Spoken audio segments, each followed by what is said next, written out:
A paz de Cristo para todos.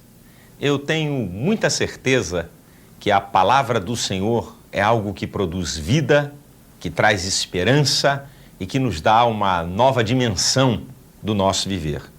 Eu estou apresentando para você mais uma mensagem que vai falar ao seu coração. E tenho também que dizer a todos vocês que nós possuímos uma série de mensagens em vídeos, em cassetes, em CDs e agora também em DVD. Se você quer receber um catálogo de todo o nosso material, é só você entrar em contato com a nossa central de telefones. É 0 operadora 21 2598 2019. Você pode receber na sua casa, no Brasil ou no exterior, todo o nosso material. Em DVD, você poderá receber legendado em inglês e em espanhol. Nós queremos pregar a mensagem que pode transformar a vida do homem. Se prepare, eu tenho certeza que Deus vai falar com você através desta mensagem.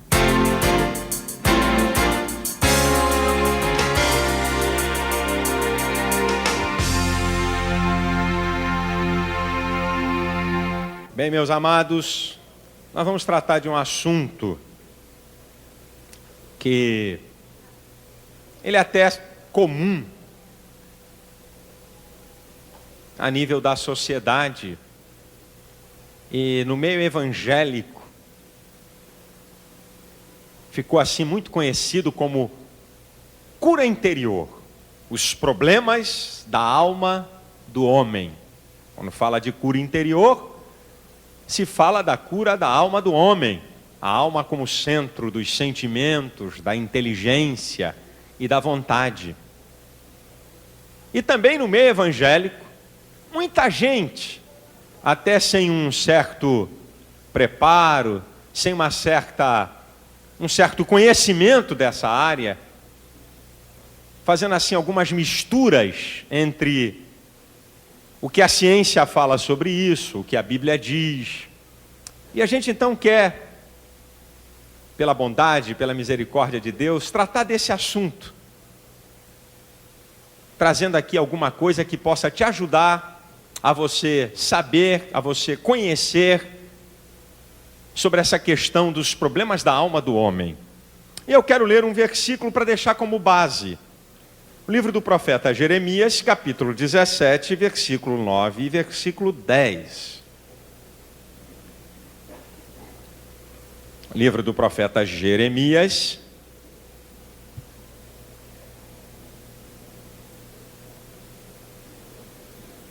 capítulo 17, versículo 9 e versículo 10. Diz assim a palavra do Senhor: enganoso é o coração, mais do que todas as coisas, e perverso. Quem o conhecerá? Eu, o Senhor, esquadrinho o coração, eu provo os rins. E isto para dar a cada um segundo os seus caminhos e segundo o fruto das suas ações. Na linguagem bíblica, coração, muitas vezes, na maioria das vezes, a palavra ou o sentido da alma é traduzido por coração, a sede da inteligência, dos sentimentos, da vontade, das emoções do homem. Quando a gente fala da questão da alma do homem, que as ciências humanas falam sobre psique, psique é o nome que as ciências humanas ela dá para a alma do homem. A Bíblia fala de alma, as ciências humanas falam de psique.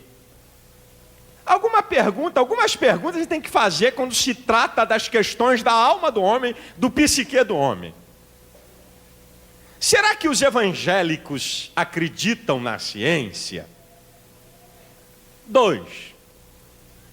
Será que a Bíblia, que é a palavra de Deus, é a autoridade suficiente para tratar dos assuntos da alma do homem? Uma outra pergunta. Será que as ciências humanas, elas têm uma capacidade maior do que a palavra de Deus para tratar dos assuntos relativos à alma do homem? Eu queria colocar, mediante essas perguntas, eu vou responder à medida que eu vou falando. Mas eu queria logo fazer algumas rápidas colocações aqui, que já começam a responder a essas indagações que até muitas pessoas têm. Número 1. A Bíblia fala, no Evangelho de Mateus, no capítulo 12, no versículo 9, que os sãos não precisam de médicos, mas sim os doentes. Sabe quem falou isso? Jesus Cristo. Então, de primeiro lugar, nem o cristianismo, nem os evangélicos, que são os seguidores do Evangelho de Cristo e da vida de Cristo, jamais nós desprezamos a ciência, porque o próprio Jesus falou que aquelas pessoas que são doentes precisam de médicos. E também há um outro texto na Bíblia, em Lucas 2,52, que diz que Jesus crescia em estatura, graça e conhecimento para com Deus e os homens. Quer dizer, Deus não despreza o conhecimento. Jesus, ele crescia, ele se dimensionava no mundo divino e no mundo humano. Você conhecer as coisas do homem e aprimorar conhecimento, Jesus Cristo deixou isso como exemplo. Uma outra colocação que eu quero fazer aqui na introdução é o seguinte: é que só houve produção de ciência em massa a partir da Reforma Protestante de 1517. Isso aqui não é puxar brasa para a sardinha de ninguém. Isso aqui é história. Foi a Reforma Protestante que tirou o mundo do obscurantismo de quase 300 anos. Foi a Reforma Protestante que permitiu o mundo produzir ciência. Se tem ciência hoje, agradeça a Reforma Protestante de 1517. Portanto, nós não somos contra a ciência, para deixar logo bem claro aqui. Sobre a questão da alma do homem, escute o que eu vou te falar. Há certas enfermidades da alma do homem, que se ele não tomar uma terapia medicamentosa, ou Jesus cura, ou então ele está frito. Certas doenças da alma do homem. Um exemplo: as depressões, principalmente de origens interna. Isso é, as depressões que são causadas por deficiência do próprio organismo, um desequilíbrio hormonal, as reações químicas do organismo. Se não houver uma terapia medicamentosa, ou Jesus vai te curar, ou então tu vai se dar mal, se você não tomar um remédio. É igual uma pessoa que sofre do coração. Ou ele toma um remédio, ou Jesus cura, ele toma um remédio.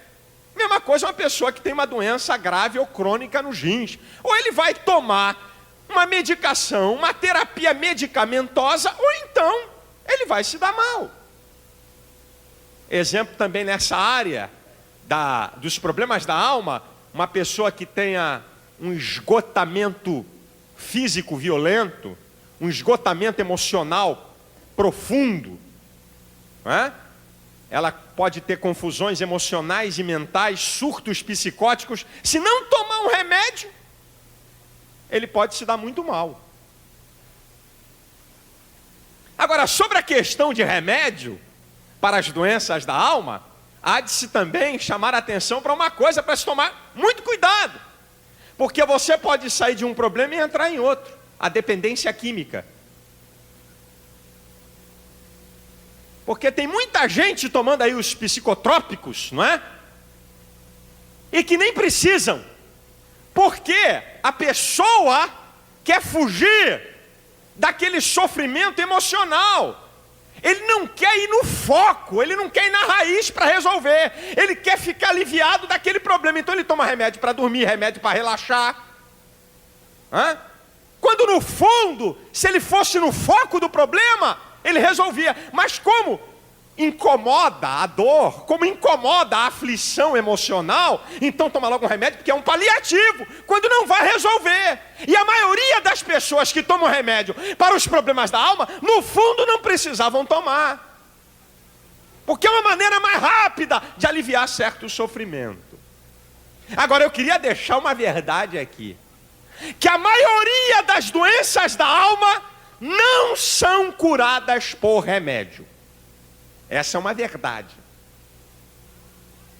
A maioria das doenças da alma, a maioria até das depressões, a maioria de qualquer doença que envolve a alma do homem, os sentimentos do homem, as emoções do homem, não se cura com remédio.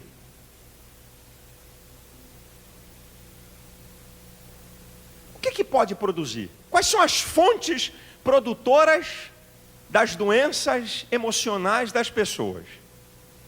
Eu escolhi aqui algumas que eu considero as mais importantes entre tantas. Bem, número 1, não pode deixar de ser a família.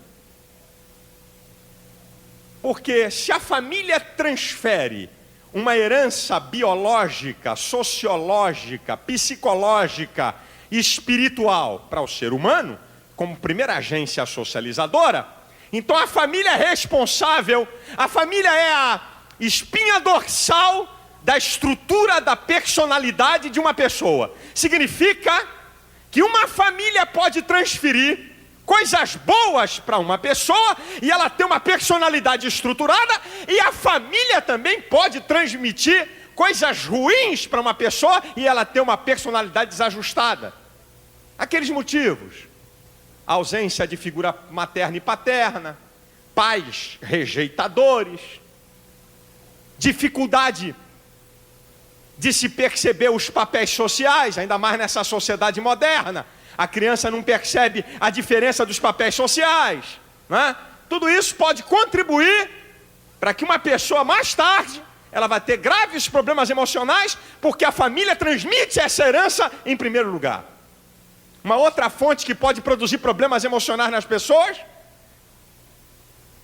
é a cultura secular. O padrão social. Se você não atingir aquele nível de padrão do meio social, você se sente menosprezado, a sua autoestima vai lá para baixo. Se você não conseguir um certo salário, não conquistar uma certa coisa na vida, não ter um certo carro, não ter uma certa posição, não se vestir de uma certa maneira, aquele padrão da cultura secular, você se vê abaixo daquele padrão, e isso pode trazer problemas emocionais graves para as pessoas, porque elas se sentem menosprezadas, elas se sentem inferiorizadas daquele padrão que a sociedade coloca. E agora, só uma palhinha de leve.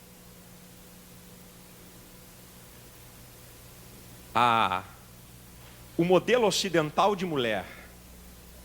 Eu estou desconfiado que um monte de mulher dessa vai virar faqui já já.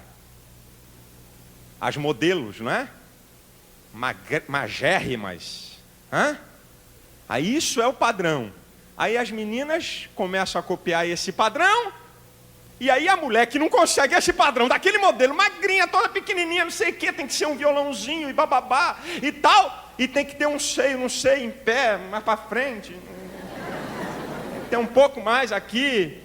E aí não tem isso, aí a mulher fica perturbada, porque esse é o padrão cultural. E aí um monte de mulher com anorexia, que leva à morte. São os padrões que podem produzir as doenças da alma do homem.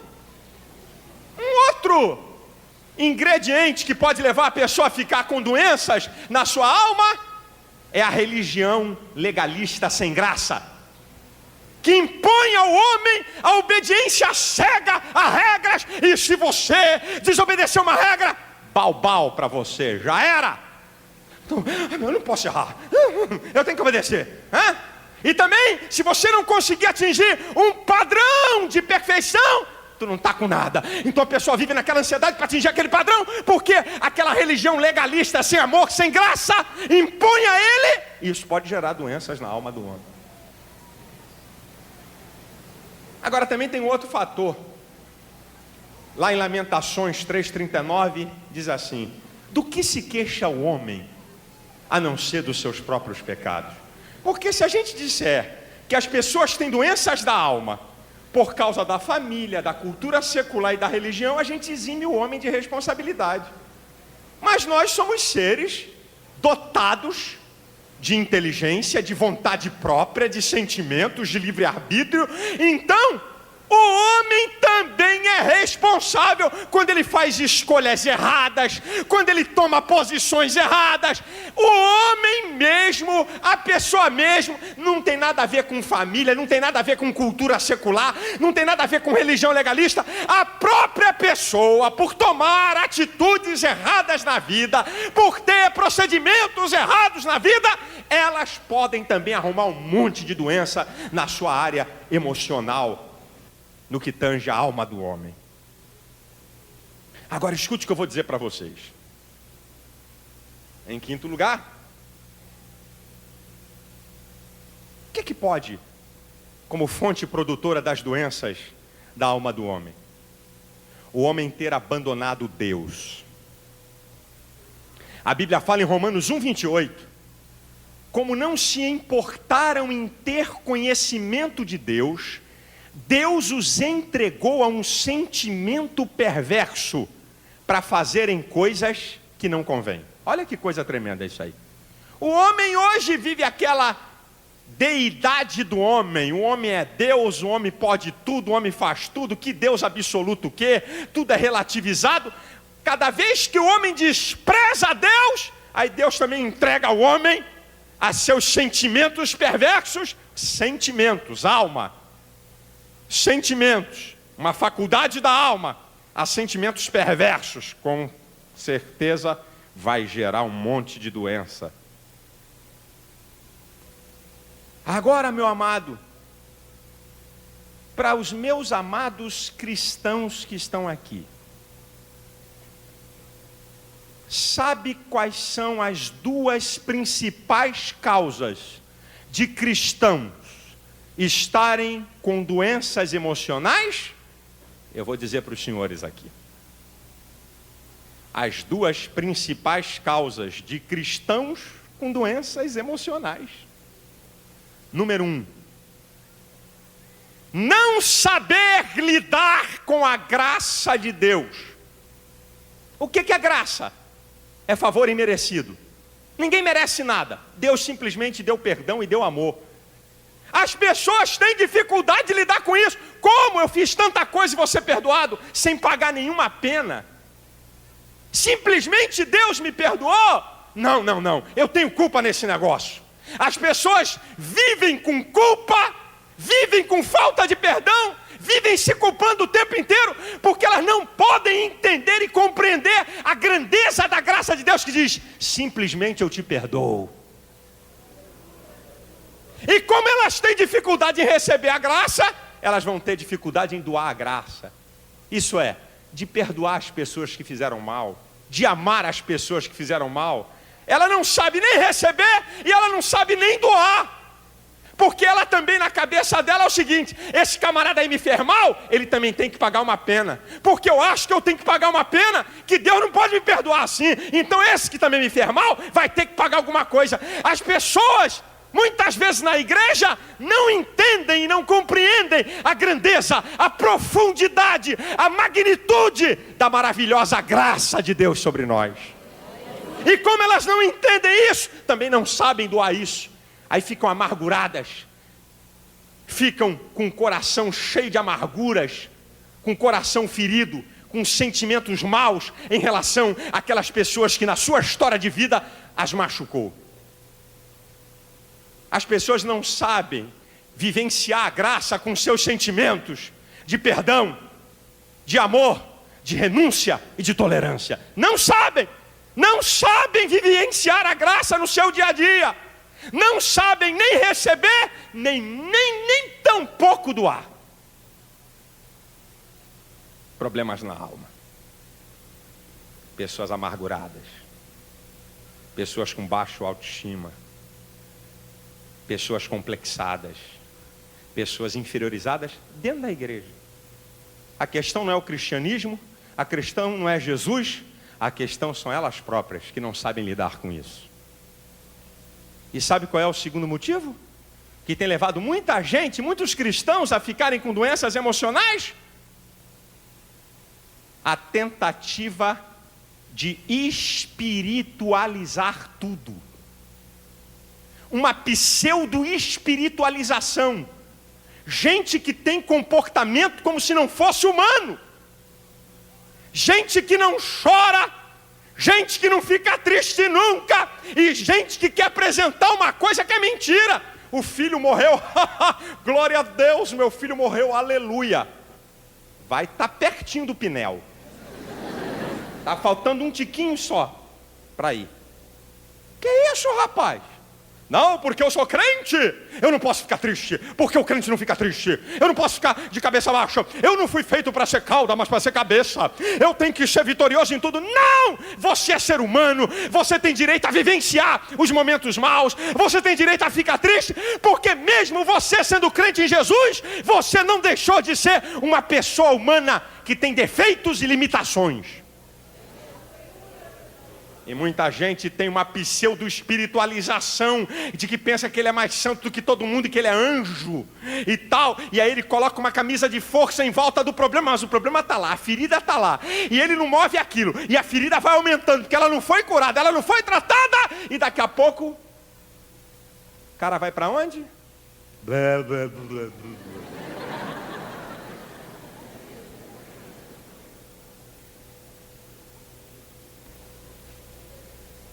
É, gente, a coisa é séria. Muita gente doente. E aí a doença emocional já foi num nível tão alto que já atingiu a mente do indivíduo. E aí, meu filho, as doenças mentais graves e terríveis. E aí, pronto. Aí a coisa fica feia. Por quê? Porque quis passar alguma coisa que Deus não disse que ele era.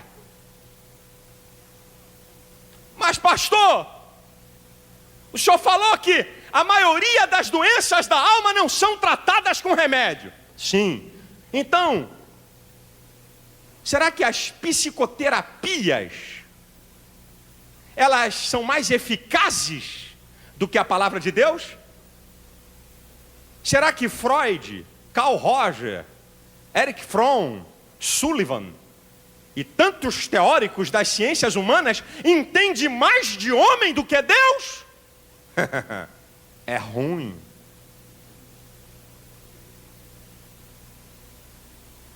Será que todas as correntes das ciências humanas, todos esses teóricos, eles entendem mais do homem do que Deus? Não. Existe um princípio. Eu gosto de falar isso muitas vezes. Quem cria, estabelece a norma. Ninguém entende mais de Volkswagen do que Volkswagen, ninguém entende mais de Fiat do que Fiat, ninguém entende mais de General Motors do que General Motors, ninguém entende mais de Ford do que Ford, e ninguém entende mais do homem do que Deus, porque foi Deus que criou o homem, e Deus entende muito mais do que o homem. Então, querido, por conclusão, eu digo para você que a Bíblia é o melhor manual de comportamento humano do mundo. A palavra de Deus está na frente de Freud, de Lacan, de Carl Roger, de Sullivan e de quem quiser, porque Deus conhece o homem como ninguém.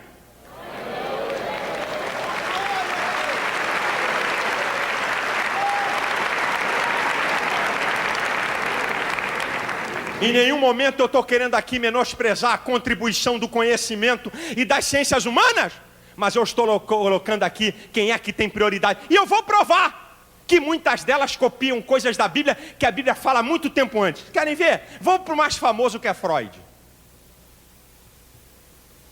Dentro do seu postulado, ele diz que o homem, no seu instinto, ele tem uma pulsão de vida, eros, e pulsão de morte, chamado Thanatos.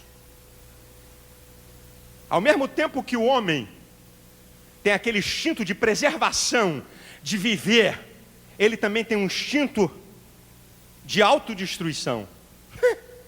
Paulo falou disso 1900 anos antes de Freud. Romanos 8:2. A lei do Espírito e vida em Cristo Jesus me libertou da lei do pecado e da morte. Pulsão de vida e pulsão de morte. Se você atender o espírito é vida, se você atender a carne é morte. Ele simplesmente trocou palavras. Freud fala de id, ego e superego. A Bíblia fala de alma, espírito e corpo. E se você pegar toda a estrutura do postulado dele dentro dessa área, de id, ego e superego, você vai ver similitudes tremendas com a questão da alma e do espírito do homem. De 100 anos para cá, é que nós tivemos o advento das ciências humanas.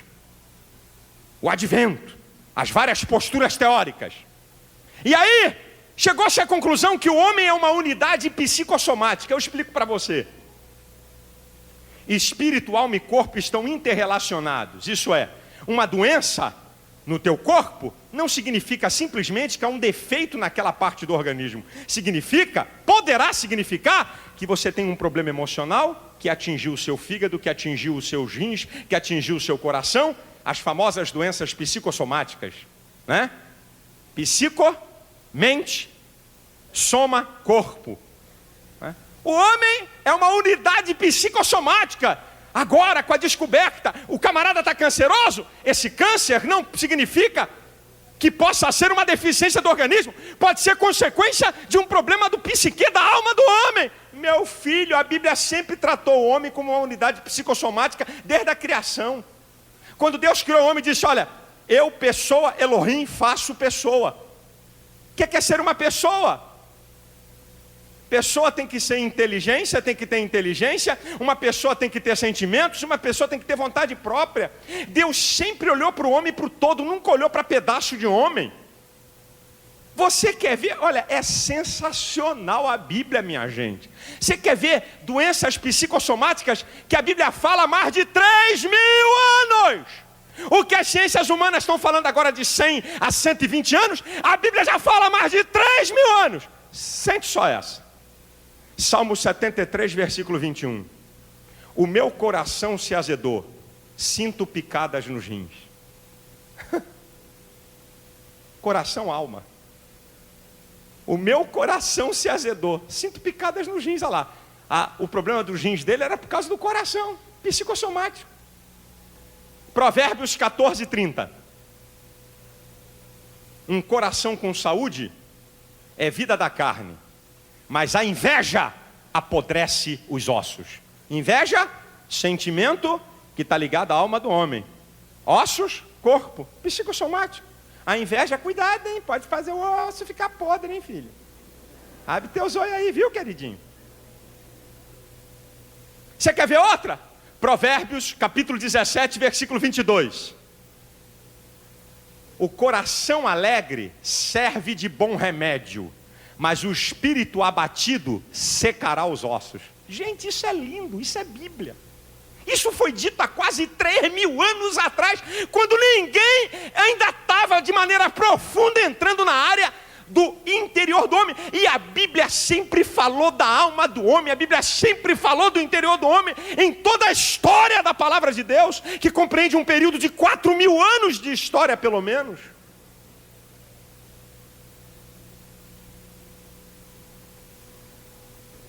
Então, pastor, o senhor falou que a maioria das doenças da alma não são curadas com remédio. Por favor, dá a receita então. Eu vou dar a receita para você. A receita é a palavra de Deus. Eu vou dar a receita da palavra. Se aqui está o melhor manual de comportamento humano do mundo, porque Deus criou o homem, Ele entende mais de homem do que todas essas feras das ciências humanas, então nós temos as respostas para a cura interior, através da palavra de Deus. Para começar, a própria palavra, porque a palavra de Deus, ela é um santo remédio para os problemas da alma. A gente começa pela própria palavra. Hebreus 4:12. A palavra de Deus é viva e eficaz, mais penetrante que espada alguma de 2 gumes, penetra até a divisão da alma e do espírito, das juntas e das medulas. É apta para discernir os pensamentos e as intenções do coração. Aqui está a chave, porque a palavra de Deus é um santo remédio. Sabe por quê? Porque a palavra de Deus desnuda o homem. A palavra de Deus bota o que está dentro para fora.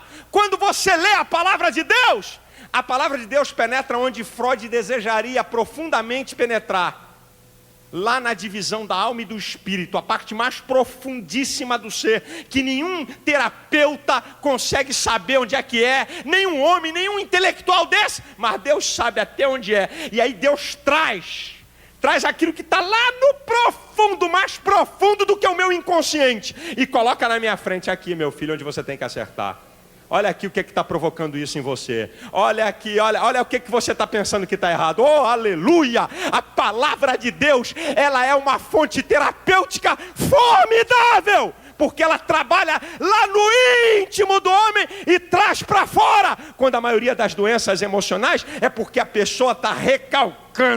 A pessoa está igual uma tampa de panela de pressão. A coisa quer sair e o camarada está segurando, né? Ele não quer botar para fora, porque aquilo dói, porque aquilo faz mal. Mas quando você lê a Bíblia mostra quem eu sou. A Bíblia arranca todo esse véu e toda essa cortina diz: aqui onde é que você está errando. Olha aqui onde é que você tem que consertar. Você tem que perdoar, você tem que amar, você tem que mudar de vida.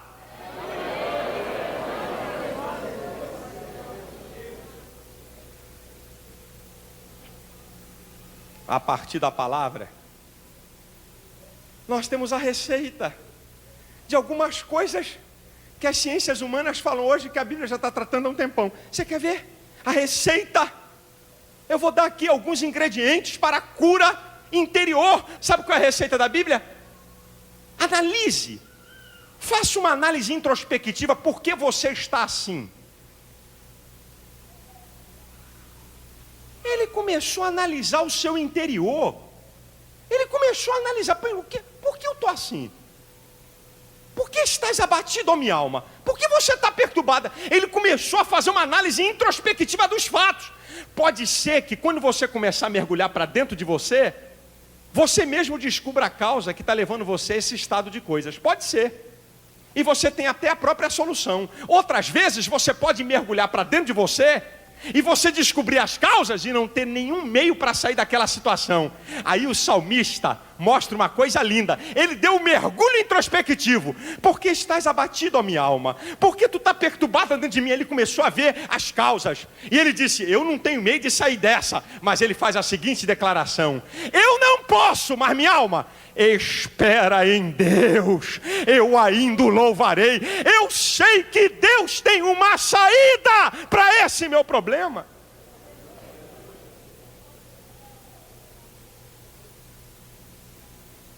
Você quer seguir a receita da Bíblia para você ficar curado da sua alma? Vou mostrar para você a maior psicoterapia do mundo. Está na Bíblia. O que é uma psicoterapia? O que é um paciente que chega no consultório de um terapeuta? O terapeuta está sentado lá na sua cadeira, o paciente do lado de cá. A primeira coisa que tem que acontecer para que o processo terapêutico possa ter algum êxito é a empatia. Não é a antipatia, é a empatia.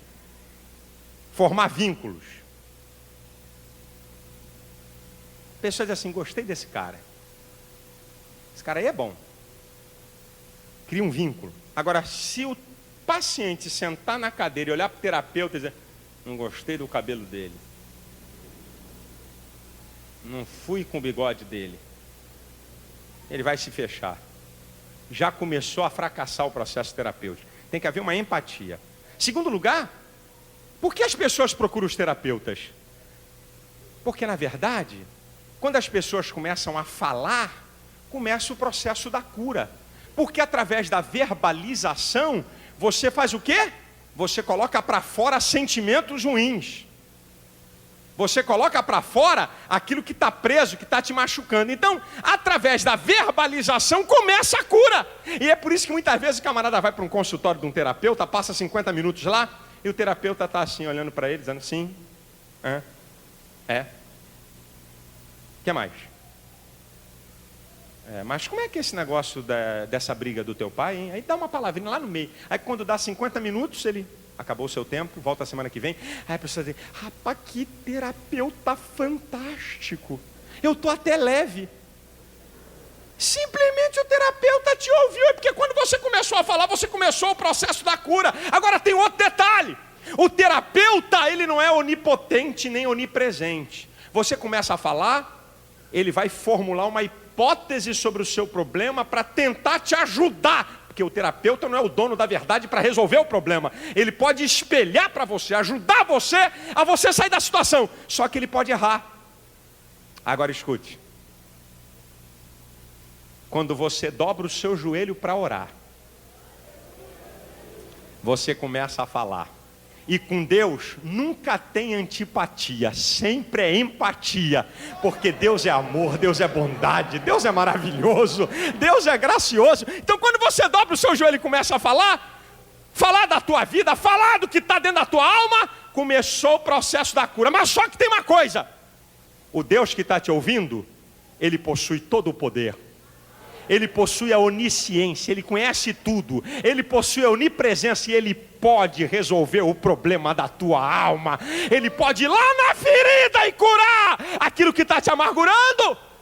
E outra, quando você vai para o processo terapêutico, o grande tchan da terapia é o terapeuta levar você a falar tudo.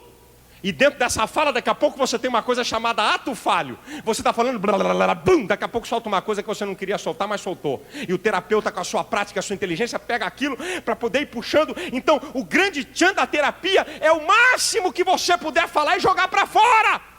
E a Bíblia fala em Filipenses 4:6, não estejais inquietos por coisa alguma.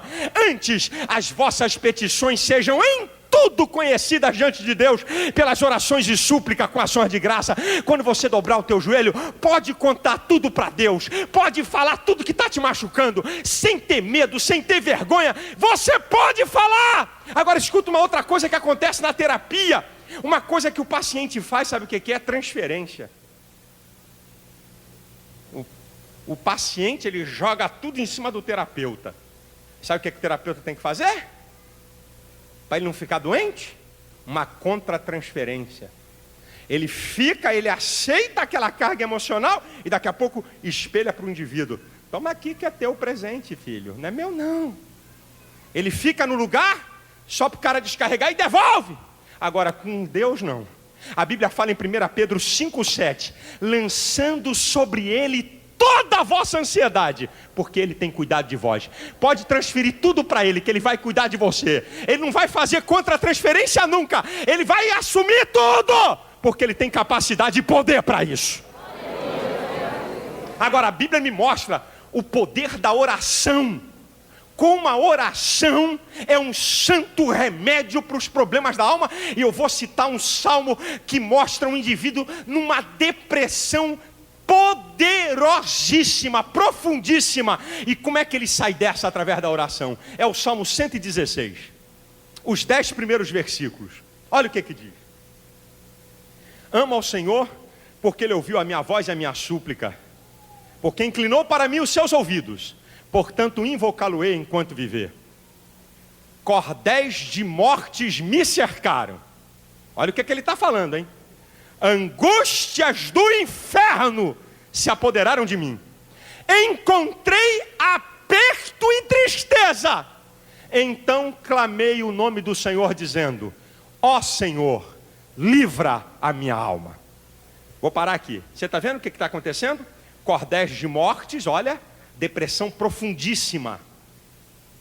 Angústias do inferno. Eu não sei nem a intensidade dessa angústia.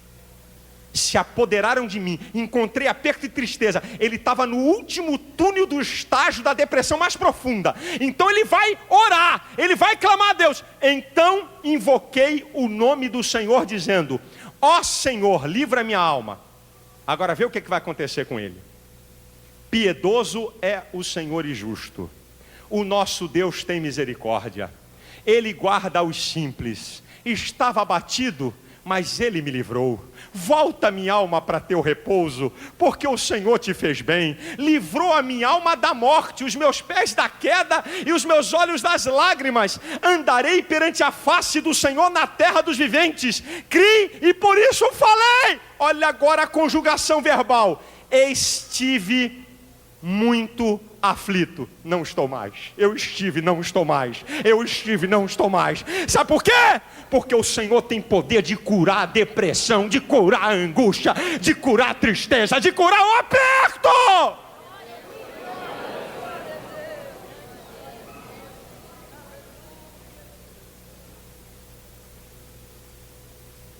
A palavra, a análise introspectiva, a oração, que muita gente não quer, irmãos, só aqui entre nós. Muita gente não quer dobrar o seu joelho e clamar a Deus na sua angústia. Prefere tomar um remédio para dormir. Dá um remédio aí, meu filho. Dá um remédio. Não consigo dormir. Dá um remédio. Se eu só durmo com esse remédio.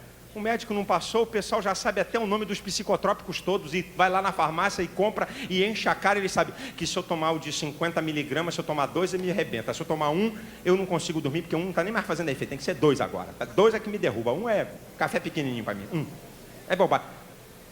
Ele prefere isso do que orar, do que ser curado.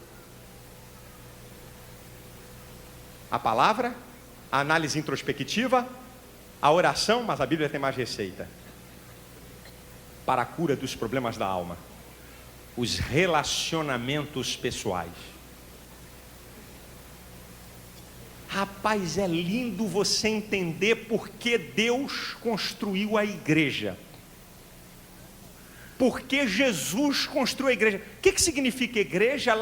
Igreja lá no termo original significa eclésia. O que significa eclésia? A comunidade dos cristãos. O que é comparado à igreja a um corpo? O que é corpo? Um conjunto de membros interdependentes. Sabe o que o Senhor está sinalizando para a gente? Que a igreja é um conjunto de pessoas que tem um profundo relacionamento pessoal. Porque o ser humano é um ser social. Você nunca vai ser uma pessoa inteira se você não tiver e não construir relacionamentos. Nunca, nunca, nunca, nunca. Se você viver isolado, você é um forte candidato a doenças da alma. Os relacionamentos pessoais são poderosíssimos para a cura das pessoas. Eu entendo porque Paulo não andava sozinho. Porque o apóstolo Paulo passou cada pedaço, mas tinha sempre um amigo. Paulo viaja com Barnabé, depois não é Barnabé, ele viaja com Silas, mas ele está sempre com gente. Ele está sempre com gente. O que diz a Bíblia? É melhor serem 2 do que 1, porque terá a melhor paga do seu trabalho. Porque quando um cair, o seu companheiro levanta. Mas ai daquele que estiver sozinho, não haverá ninguém que o possa ajudar. Isso está na Bíblia. Olha só como é que Paulo está passando um problema da alma dele, ó. Ele está enfermo. Ele diz em 2 Coríntios capítulo 7, versículos 5 e 6. Ele diz assim: eu quando cheguei a Macedônia não tive descanso algum. Por dentro, por fora combates. Por dentro, temores. Estava emocionalmente abalado. Mas ele vai concluir dizendo assim: mas Deus que consola os abatidos, estava abatido. Ele estava para baixo. Deus que consola os abatidos me enviou Tito. Olha quem ajudou a curar Paulo. Olha quem ajudou a curar Paulo. Deus que consola os abatidos me enviou Tito. Não foi o Espírito Santo que desceu, entrou na vida dele, não. Um outro amigo que foi lá mostrar a Paulo que o povo o amava, que ele não era desprezado, que foi trazer alegria. Olha como é que Deus usa uma outra pessoa para curar um outro. Aí você começa a entender a importância do aconselhamento, da amizade e do amor entre irmãos. Olha como é que Deus usa uma pessoa para curar outra. Provo na Bíblia. 2 Coríntios 1:3. Bendito seja o Deus e Pai de nosso Senhor Jesus Cristo, o Pai das misericórdias, o Deus de toda consolação, que nos consola em toda a nossa tribulação, para que possamos consolar os que estiverem em alguma tribulação, com a mesma consolação que de Deus mesmo somos consolados. Olha que coisa linda, irmãos. Olha o que Paulo está dizendo. Deus me consola, Deus resolve o meu problema da minha alma, as agonias e as angústias da minha alma. Sabe para quê? Para que com aquela experiência eu possa consolar outros, eu possa ajudar outros. A minha experiência pode ser uma bênção para tirar outros do atoleiro. É por isso, irmão, receba essa palavra aqui, meu irmão, em nome do Senhor Jesus. Por favor, abre o teu coração para receber essa palavra de Deus para você. Não espere o pastor mandar você ajudar uma pessoa na igreja que você está vendo que ela tem problemas. Vai lá. Você tem mais experiência. Você já passou tantas adversidades na vida. Você já tomou tanto empurrão, já puxaram tanto o teu tapete, e você viu a mão de Deus agir na tua vida. Você tem experiência. Vai lá dizer para a pessoa: olha, quando uma pessoa está atravessando um problema, eu vou citar alguns aqui, eu vou ser bem franco, eu vou lá na ferida. A irmã está na igreja, o marido traiu, ela está angustiada, ela está depressiva, ela está para baixo, porque é uma perda que ela está sofrendo, é uma injustiça que ela está sofrendo, isso leva à depressão. Aí você, minha irmã, que sabe o que é ser traída, que conseguiu superar isso, você está vendo ela lá, chega lá para ela e diz: olha, querida, eu já passei por isso e Deus me deu a vitória e vai te dar também. Nós temos medo de chegar perto das pessoas, nós temos medo de oferecer a nossa experiência, a nossa relação pessoal, daquilo que aprendemos, daquilo que sabemos, da nossa experiência de vida cristã. O irmão está do lado no banco sofrendo, não sabe como é que vai lidar com esse problema emocional, e você pode dar uma palavra, você pode estender a mão sobre ele. É lindo o que a Bíblia fala sobre Barnabé. Quem te falou que o nome de Barnabé era Barnabé?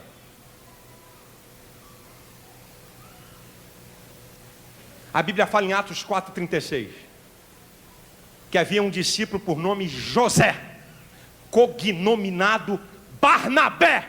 Sabe o que significa Barnabé? Filho da consolação, que era levita de Chipre. Sabe o que os apóstolos compararam Barnabé? Com o Espírito Santo. Barnabé era um homem que sabia tratar do outro. Barnabé era um homem que tinha uma percepção, quando ele olhava e via uma pessoa que estava de cabeça baixa, que ouvia uma história de alguém: ih, rapaz, fulano está passando por tal problema. Sabe o que acontece hoje? Você escuta um irmão chegar e diz: ih, rapaz, fulano está passando um problema, eu não quero nem chegar perto, meu Deus. Ô irmão, tudo bem? Tudo bem? Passa assim, ó, tudo bem? Barnabé não. Quando alguém falava para Barnabé que fulano está com problema, Barnabé ia lá: ô querido, o que está acontecendo com você? Eu estou aqui, vou te ajudar, conta comigo. Foi chamado de filho da consolação, gente, porque ele consolava aquelas pessoas que estavam em adversidade, em tribulação. O calor humano é fundamental. Isso que é a beleza do cristianismo, que nos faz nos relacionarmos com profundidade com o outro, para ajudar o outro a vencer o seu problema e as suas crises existenciais. O crente tem que correr para um terapeuta quando um aconselhamento na igreja resolveu o problema dele. O crente tem que fazer terapia quando, se um outro estendesse a mão para ele, estava resolvida a parada, estava restabelecida. Agora eu entendo que para ser conselheiro, você tem que ter o princípio de Barnabé. Lá em Atos 11:24 vai dizer as qualidades de Barnabé.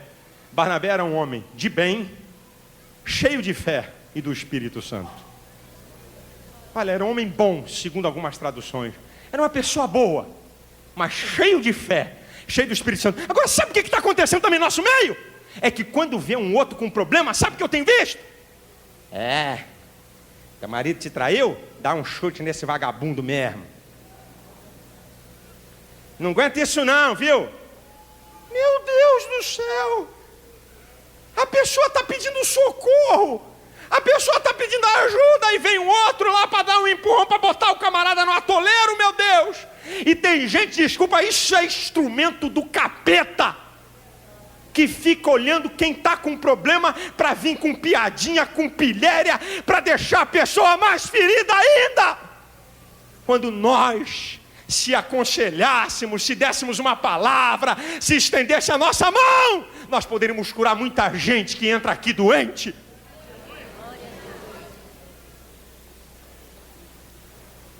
Sabe qual é a base do relacionamento? Não dá para mim falar porque a pregação não é essa. A base do relacionamento é amor doador, é confiança, é respeito mútuo, é complemento, é aceitação e crescimento.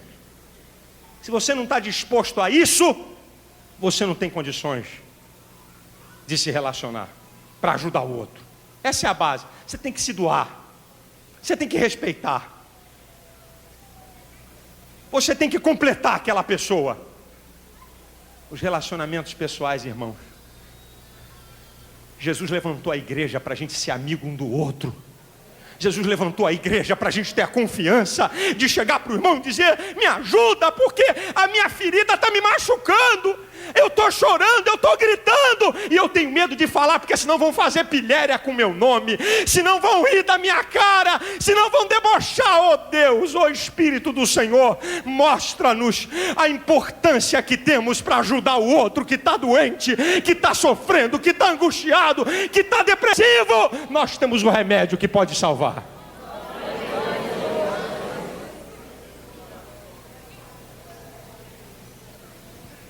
Cura dos problemas emocionais, cura dos problemas da alma, um profundo relacionamento com Deus. Porque muita gente está doente, porque no fundo não conhece Deus a fundo. 3 homens na Bíblia que me mostram que há de pior em termos de sofrimento.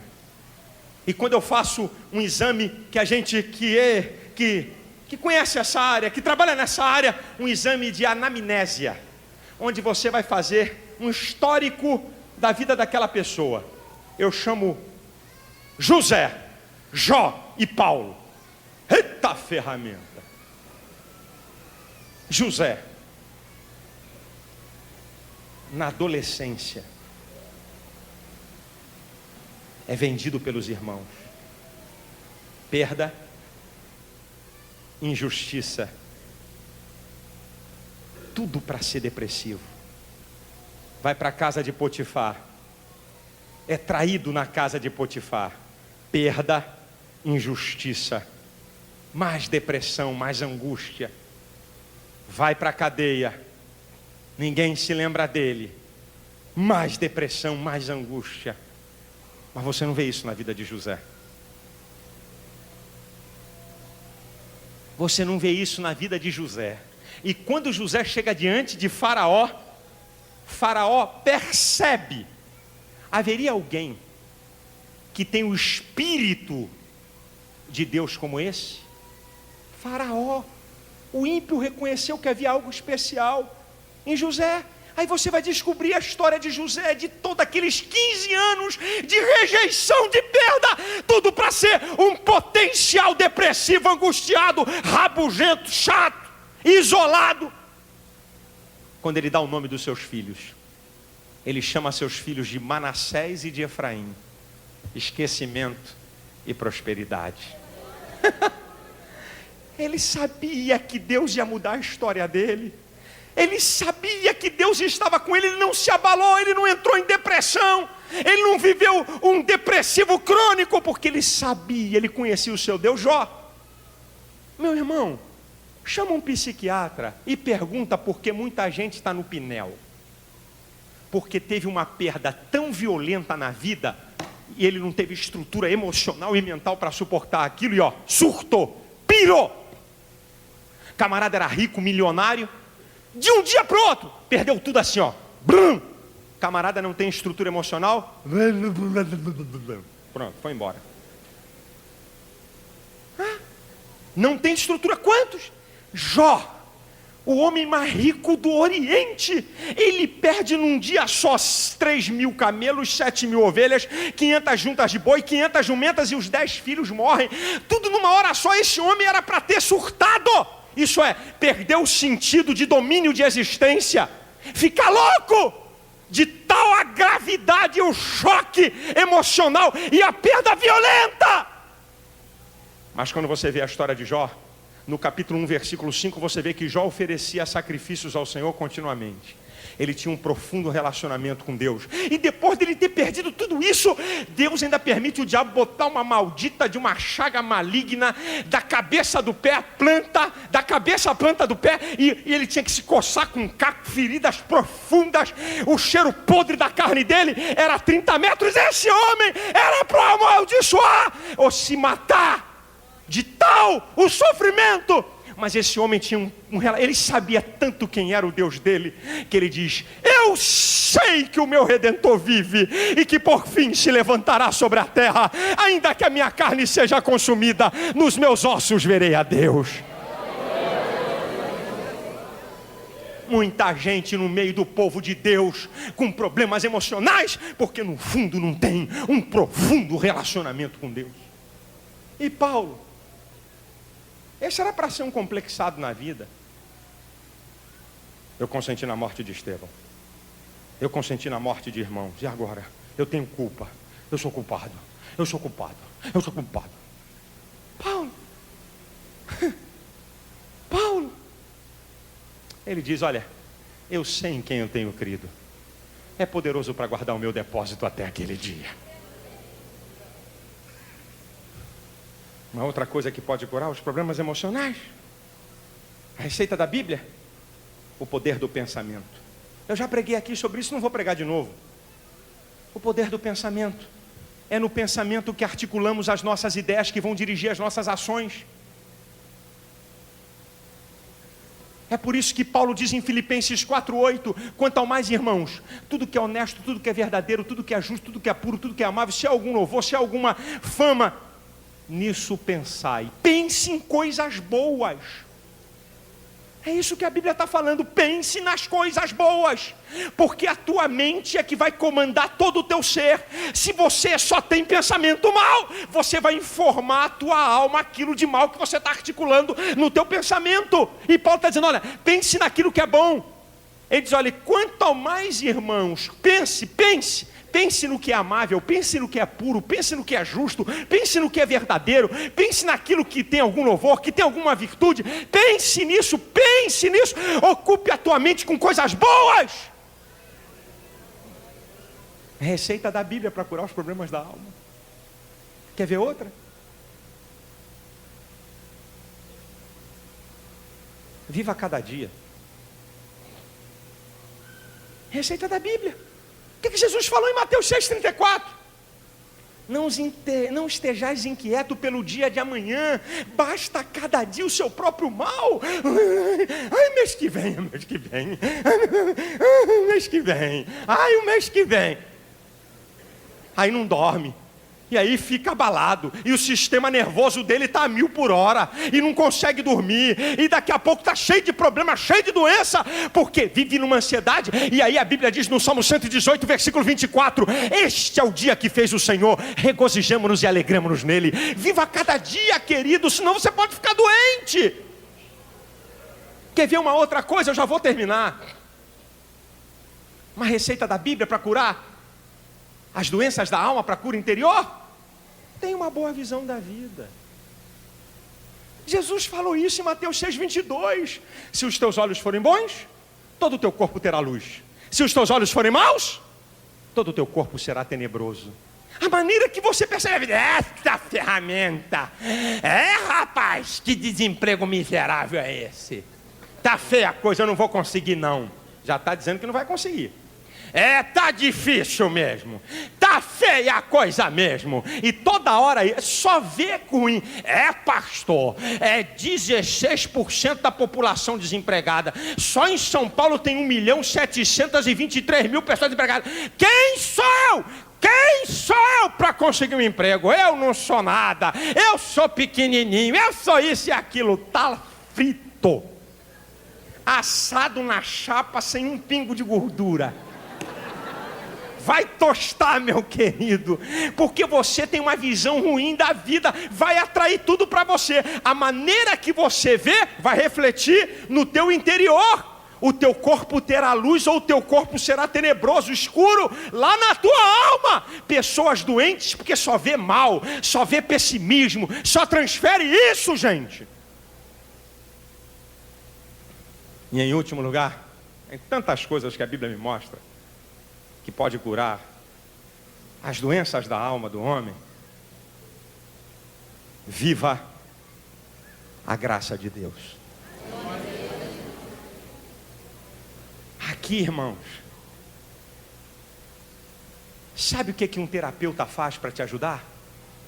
Ele vai folhear as páginas da tua vida para descobrir por que você está assim ou por que você é assim. Ele vai tentar na sua história de vida ver. Vai tentar buscar, através do que você está falando, do seu ato falho, daquilo que você joga sem querer e tal. E ele vai buscar nas páginas da tua história o porquê você está vivendo assim ou porquê você é assim. Agora, sabe o que a graça de Deus faz? Isaías 1,18 diz assim: vinde, arguiu-me, diz o Senhor, ainda que os teus pecados sejam como a escarlata, eu vou tornar eles mais branco do que a neve.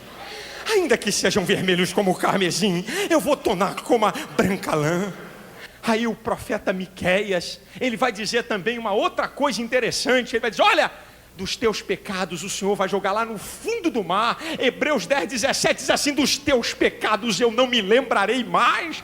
Eu não posso entender com essa ideia agora de G12, sei lá de quê, que crente está fazendo encontro para fazer regressão. Regressão não tem nada a ver com o evangelho. Regressão é uma técnica psicoterápica que nem todo terapeuta usa para tentar ir lá atrás e descobrir uma ferida da alma. Essa foi uma discussão que eu tive com um professor, eu já contei, até falei no programa um dia desse, com o meu professor de psicanálise, que entrou na sala, gostava de filosofar, ele foi até assassinado aí na linha amarela, um excelente professor. Agora, uns 30 dias atrás, ele dizia para mim, para a turma: gente, eu quero que vocês discutam comigo, o futuro está no passado. Eu falei: essa é minha. Como é que é? O futuro está no passado. Porque é isso mesmo, a psicanálise remoe o passado do camarada para descobrir onde é as causas do problema. Eu levantei meu dedinho e disse assim: o futuro está no futuro. Argumenta aí, Malafaia. Professor, não fica chateado não, é porque o evangelho está lá na frente da psicanálise. A psicanálise remoe o passado, o evangelho apaga o passado, transforma o presente e projeta para o futuro. Oh, aleluia, que regressão, coisa nenhuma.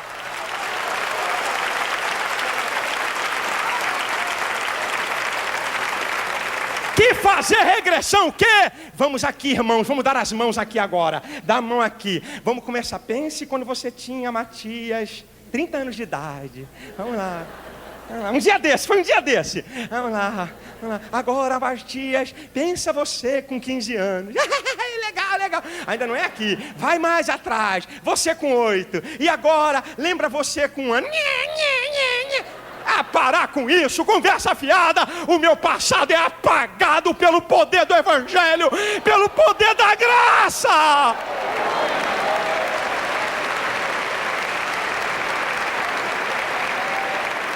A graça apaga meu passado. Que ir para terapia para ficar remoendo o passado, conversa fiada. Que remoer meu passado, ele foi cravado no madeiro. Jesus levou com ele a minha história miserável de vida. E agora, sabe o que vai nortear minha vida? Aqui está o segredo para você vencer as doenças da tua alma. Eu vou te dar aqui, vou terminar. Aqui está o tempero de tudo isso que eu falei. Aqui está o segredo, irmão. Aprenda a lidar com a graça. Aprenda a lidar com a graça. É perdão mesmo, não é porque você merece. É vida eterna mesmo, não é porque você é bom não.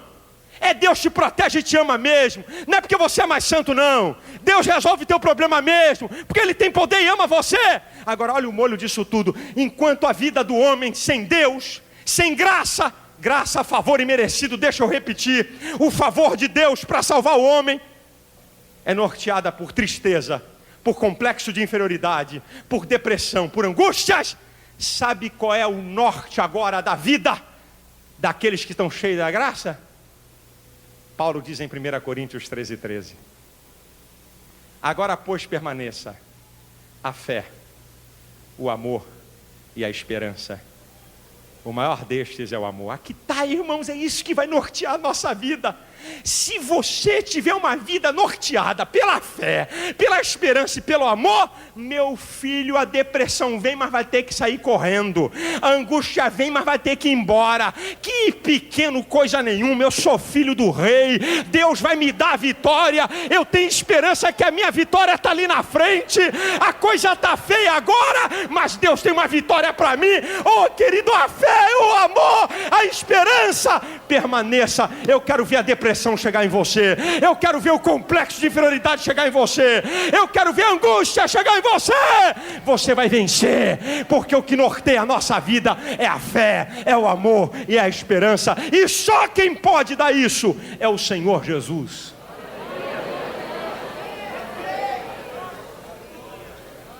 Aleluia. Eu não tenho fórmula mágica, querido. Pode seguir isso que eu falei, que vai dar certo. Não estou aqui ridicularizando as ciências humanas. Eu sou formado nessa área, a minha esposa é formada nisso, a minha mãe é formada nisso. Mas eu estou dizendo que eu creio numa coisa maior do que ela, mais eficaz. E nós não podemos psicologizar o cristianismo, que nós vamos perder o referencial daquilo que o Senhor faz na alma do homem. Nós podemos entender os fenômenos emocionais. Sabe por quê, irmãos? Pega um homossexual, entrega para um psicanalista, entrega para um psicólogo. Ele vai lá, vai remoer, vai descobrir por quê. Sabe o que vai dizer para ele? Assuma.